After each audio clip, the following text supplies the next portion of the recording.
Hey guys, in this video I'm going to be discussing BullX trading fees. If you find this video helpful, please consider to like this video and subscribe to my channel. In saying that, let's just jump straight into the video.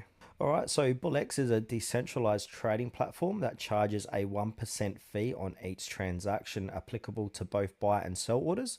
So for example, if you've spend 5 SOL to purchase token, 0.05 SOL fee, 1% of 5 SOL is deducted, leaving you with tokens worth not 4.95 SOL. In addition to the platform fee, transactions may incur protocol fees from the underlying liquidity providers. So these fees vary depending on the protocol and can range from 0.15% to 5%. So for instance, the pump fund protocol charges a 1% fee on both buys and sells, while Radium typically charges around 0.25% for migrated pump fund tokens. It's important to note that trading small amounts can result in fees that significantly impact profitability. Users have reported that additional costs such as priority fees and bribes can add up quickly, making small trades less profitable or even unprofitable.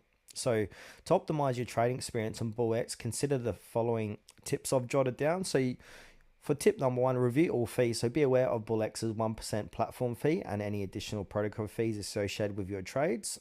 Tip number two is adjust settings as needed. So during periods of high network congestion, you may need to increase your priority fee or bribe to ensure timely transaction processing. Conversely, during low congestion, lower fees may suffice.